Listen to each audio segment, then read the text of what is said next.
Karena ada polemik terkait ini rencana pelantikan Hamid Binti, ini Bupati Gunung Mas, Kalimantan Tengah. Dan tentunya ini nanti jadi permasalahan DPRD yang majukan, betul. Tapi ada sejumlah kalangan yang menilai ini sudah tidak pantas karena berkaitan dengan moral, gitu ya. Etika dan moral ini menuai pro dan kontra. Seperti apa, kita simak dulu tayangan yang berikut ini.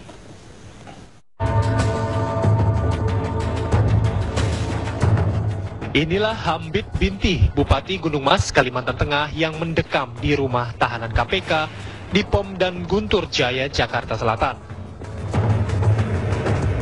Hamid ditangkap karena terlibat kasus suap pemilu kada di Kabupaten Gunung Mas pada bulan September. Dalam pemilu kada tersebut, Hamid merupakan calon bupati petahana yang kembali bertarung. Hamid Binti diduga menyuap Akil Mohtar untuk mengurus sengketa pemilu kada Gunung Mas. Lawan Hamid Binti dalam pemilu kada menuduh Hamid memberikan uang kepada para pemilih untuk memenangkan mereka. Ternyata Hamid Binti menang dalam pemilu kada dan menang pula dalam sengketa pemilu kada di Mahkamah Konstitusi. Tapi Hamid sudah terlanjur menjadi tahanan KPK dalam kasus suap. Kementerian Dalam Negeri berniat tetap melantik Hamid Binti sebagai Bupati Gunung Mas sesuai dengan Undang-Undang Nomor 32 Tahun 2004 tentang Pemerintahan Daerah. Walaupun Hamid telah dipenjara, surat pun telah dilayangkan kepada KPK. Hingga kini belum ada jawaban resmi dari KPK terkait rencana pelantikan Bupati Hamid Binti. Namun sebelumnya Wakil Ketua KPK Bambang Wijoyanto mempertanyakan rencana pelantikan Hamid Binti. Meskipun sesuai dengan undang-undang, langkah tersebut dinilai mencederai moral hukum dan upaya pemberantasan korupsi. Jikapun Hamid Binti dilantik, ia tak dapat menjalankan kewajibannya sebagai bupati karena berada dalam penjara. Tim TV One mengabarkan.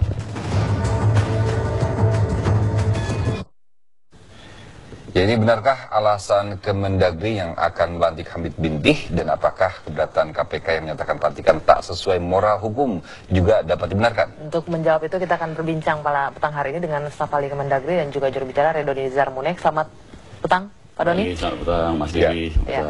Dan dari Jogja sudah bergabung Direktur Advokasi Pukat UGM, Bung Oce Madril. Selamat petang, Bung Oce Madril. Selamat petang, Mbak Anggi dan Mas Livi. Bung Oce, ini Kemendagri akan sudah mengirimkan surat ke KPK dan akan meminta DPRD untuk melakukan pelantikan. Sebelumnya sudah ada kasus serupa untuk wakil bupati di Tulang Bawang dan juga bupati di Tomohon. Mereka dilantik di dalam wali kota Tomohon. Mereka dilantik di LP. Nah, kemudian sekarang ini apa yang menjadi keberatan? Karena ini sesuai dengan prosedur yang dijalani saat ini. Ya, sebetulnya ini kan lebih kepada semangat pemberantasan korupsi yang menurut hemat saya ini akan tercerai kalau misalnya orang yang sudah menjadi tersangka dalam perkara korupsi kemudian diproses di KPK, apalagi dia berada di dalam tahanan, kemudian dipaksakan untuk dilantik. Walaupun sebetulnya ini adalah prosedur administratif, peresmian jabatan itu bagian dari prosedur administratif, tapi karena pelaku tindak pidana korupsi yang akan dilantik ini adalah mereka yang diduga kuat terlibat korupsi, kemudian kasus ini ditangani oleh Komisi Pemberantasan Korupsi, maka di situ yang menjadi persoalannya. Paling tidak minimal akan ada dua komplikasi yang akan dihadapi, ya. Pertama, yaitu dari sisi hukum. Betul bahwa ini prosedur administratif, tapi mestinya pemerintah sudah bisa menetapkan bahwa sebenarnya orang ini tidak akan bisa lepas dari proses hukum. Ya, maksud saya bukan pasti dihukum, tapi dia akan menjalani proses tersangka, terdakwa, dan dia tetap akan berada di dalam tahanan ketika itu diproses oleh KPK. Artinya perbuatan atau tindakan melantik itu menjadi sia-sia, kemudian menghabiskan anggaran negara, karena kita tahu pelantikan itu juga memakan anggaran negara yang tidak cukup sedikit. Oke, maaf Bung Oce, saya potong. Ini presiden buruk. Iya. Saya potong, maaf. Tapi ini akan lebih sia-sia lagi, akan lebih tidak jelas lagi kalau tidak ada yang menjalankan roda pemerintahan. Itu yang pertama. Yang kedua, seorang tersangka ini kan belum inkrah, belum putusan tetap dari proses pengadilan juga belum berjalan. Artinya kita juga menganut asas praduga tak bersalah, gitu. Betul, ya. Ya, yang pertama tidak akan terjadi kekosongan pemerintahan karena undang-undang sebetulnya sudah menyediakan jalan keluar ketika memang kepala daerah dan wakil kepala daerah tidak bisa melakukan memimpin pemerintahan secara efektif. Bahkan undang-undang sudah mensimulasikan beberapa kondisi di mana boleh jadi kepala daerah dan wakil kepala daerah secara bersamaan dia boleh jadi ditetapkan menjadi tersangka korupsi dan ditahan. Dalam kondisi seperti itu sebetulnya bisa saja bahwa seorang sekretaris daerah itu memimpin pemerintahan sehari-hari ya. Kemudian bisa saja dengan model penunjukan jabatan atau PLT untuk menjalankan pemerintahan sehari-hari. Ada banyak jalan keluar sebetulnya di dalam kondisi di mana seorang kepala daerah atau wakil kepala daerah dia berhalangan untuk memimpin pemerintahannya. Apalagi ini kan yang menjadi persoalan pada kepala daerahnya ya. Kita masih punya wakil kepala daerah, kemudian kalaupun mereka tidak ada secara bersamaan kita masih punya sekretaris daerah, kalaupun tidak ada maka pemerintah bisa menggunakan menunjuk pelaksana tugas. Kemudian di sisi lain bahwasanya memang ini prosedur administratif, tapi ini kan kondisi yang sangat ironi. Bagaimana mungkin seorang tersangka korupsi yang ditahan kemudian dipaksakan dilantik di dalam tahanan. Kita bicara tapi tidak dilantik dalam tahanan kan Bung Oce, ini hanya dipinjam kasus hukum ini. Ya. Bung Oce, ini kan tidak dilantik di tahanan, ini kan hanya dipinjam untuk maksud saya dalam masa penahanan ya. Ya, maksud saya dalam masa penahanan akan menjadi komplikasi kalau misalnya seorang pejabat publik itu dipaksakan untuk dilantik. Maksudnya ini kan kalau kita bisa katakan ini adalah perintah undang-undang dan implikasinya juga ini akan meluas ketika ini sudah melalui proses pemilu kada yang begitu panjang dan dipilih oleh rakyat untuk kemudian tidak ada secara legal formal dilantik untuk kemudian nanti bagaimana akhirnya akan dinonaktifkan kalau belum ada sesuatu yang ingkrah begitu.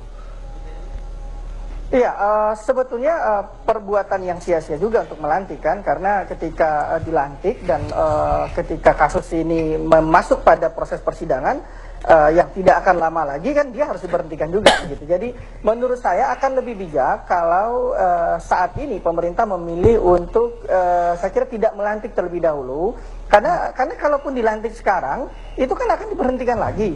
Kemudian kalau kemudian kasusnya masuk di persidangan kemudian dia dihukum maka akan diberhentikan tetap begitu. Jadi saya kira akan lebih baik untuk menunggu proses itu. Nah, untuk menjalankan pemerintahan sehari-hari ada sekda, kemudian ada pelaksana tugas, ada beberapa pilihan untuk jalan keluar dalam memimpin pemerintahan. Dan harus diingat ya, kepala daerah Hamid Binti ini kan menjadi tersangka dalam kasus pemilihan kepala daerah. Jadi dia sebetulnya diduga kuat melakukan manipulasi dengan cara koruptif, mendapatkan kepercayaan rakyat begitu. Jadi belum tentu juga kita mengatakan orang ini adalah orang yang dipercaya oleh masyarakat. Gitu. Ya, nanti kita lanjutkan lagi.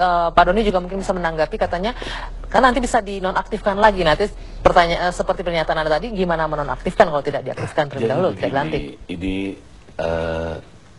kita coba meluruskan ya, seolah terbangun persepsi dia tersangka, kemudian dia ditahan dan akan dilantik di rumah tahanan. Itu nggak benar. Jadi tidak ada pun juga yang melakukan pelantikan itu juga bukan Menteri Dalam Negeri. Yang melakukan pelantikan itu pasti gubernur dan kemudian dalam hal ini diusulkan oleh DPRD Gunung Mas. Itu yang pertama. Itu harus dipahami seperti itu ya. Jadi tidak benar akan dilakukan pelantikan di tahanan. Ya pasti akan ada sensitivitas isu. Tapi bagaimana cara memahami yang benar? Cara memahami yang benar begini, bahwa ini kan dia telah mendapatkan keputusan dari KPU, ya dari Mahkamah Konstitusi, bahwa dia adalah pemenang pilkada, ya.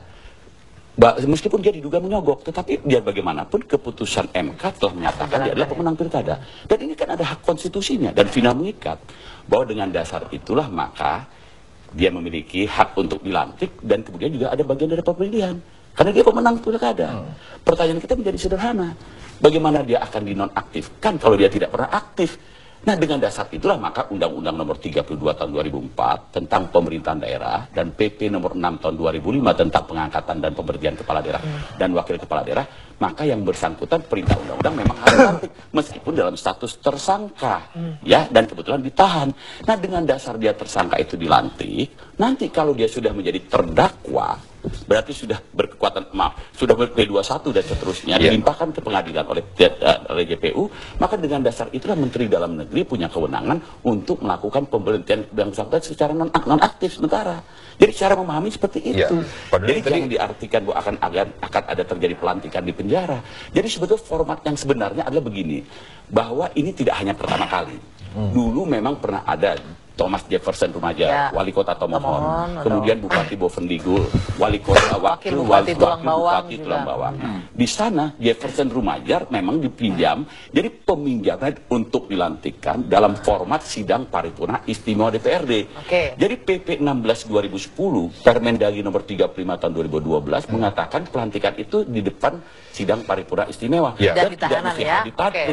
Tapi sempat dikatakan ini mencederai moral bagaimana untuk pemberantasan korupsi, kemudian dan juga tadi juga sempat dikatakan sia-sia dan menghamburkan uang negara. Tapi nanti dijawabnya di segmen selanjutnya, kami akan hadir sesaat lagi.